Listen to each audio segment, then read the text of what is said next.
Nice and toasty. Love these propane heaters. Out here in my freezing cold shed. Well, not so freezing cold anymore, but it's been a while since I made some videos, and that's I got inspired again because I was just recently added to the YouTube partner program after losing my eligibility. Let's see, what are we doing temperature-wise? Almost 50 Fahrenheit, not too bad. That's about my comfort level that I shoot for with the heater. But anyway, just got re-added to the partner program.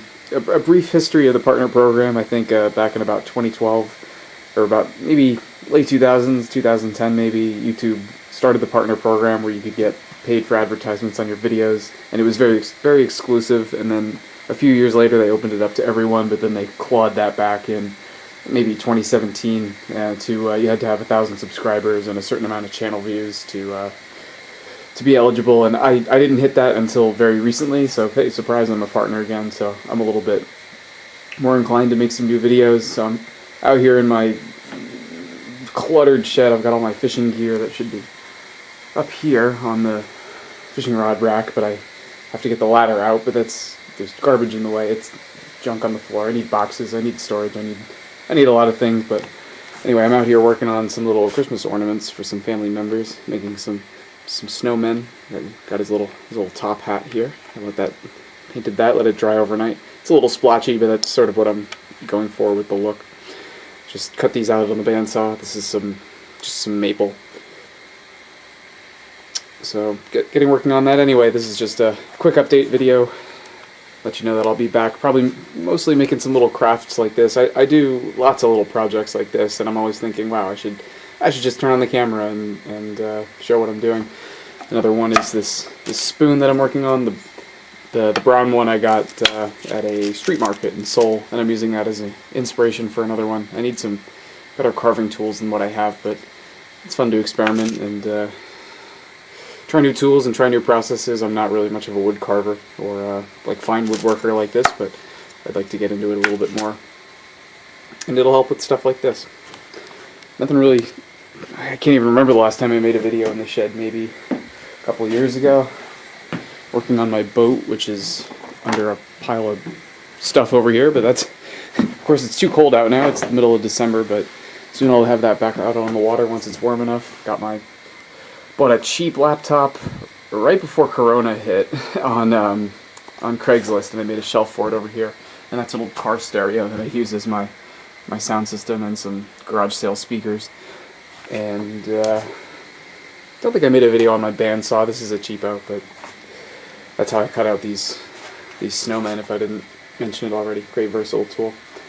Well, anyway, I'll probably hang out here, have a cigar, enjoy the heat on a cold night, and make an update on this on these snowmen. I don't think these will take that much longer. Just need some details. He needs a little nose and some little smile and some eyes, and they'll be just about done. Just a little update on my snowmen. I think this is just about the finished product here. From this to this, I gave him his little buttons, gave him a little bamboo skewer nose, a bamboo skewer arm, another bamboo skewer arm, and I attached his hat with, guess what, a bamboo skewer. There's the shop tip for the day. Actually, two of them. One, wax paper, great for painting and keeping stuff clean in an otherwise completely filthy workshop. And these bamboo skewers, I think I got them at the dollar store, these packs, like 3 years ago. There's like a smaller diameter. This is like, if you think of a skewer, it's probably this size, and then these slightly larger ones. I use them for everything. I use them to dab on this. This is an old can of Rust-Oleum I've had for like 5 years. Just good enough to dab on some paint here to add some details. I used it for the hat too, but I used the pointy end of the skewer to dab on the paint. It's great for mixing, and I mixed up the wood glue, and I also used them as accessories on the project. So it just goes to show you can use. This is a scrap build. This was all stuff I had laying around, a few pieces of maple. Actually, this was one piece. I resawed it down the middle with my bandsaw to keep it sort of proportional. I just eyeballed the circles on this. I used a circle marking guide. It's just a big sheet with, oh yeah, here it is. Nothing magical. It's just got a bunch of circles. Eyeballed it. The hat, I drew it on a piece of wood. I eyeballed it. These little cutouts here, Dremel, eyeballed it. And skewers and scrap. Get out there, build stuff, see what you have laying around. you might be surprised what you can build with scrap. And if you're into projects like this, always keep your eyes open for inspiration. I was watching a video last night, and it was a compilation of workshop tips, and one of them wasn't really a tip, it was a project, and somebody built a little snowman like this, and it was taller. It was maybe 2 feet tall, something you would put like in your yard, and it was made out of like cross sections of logs that were arranged like this, and it just looked great. And I said, I'm gonna make those. I had to get some presents for some people, and I said I'll make some little ornaments. So hope you enjoyed that. I hope you see enough here that you could replicate this, or do some other little figurine if you so choose. So thanks as always for watching, and I'll see you in the next video.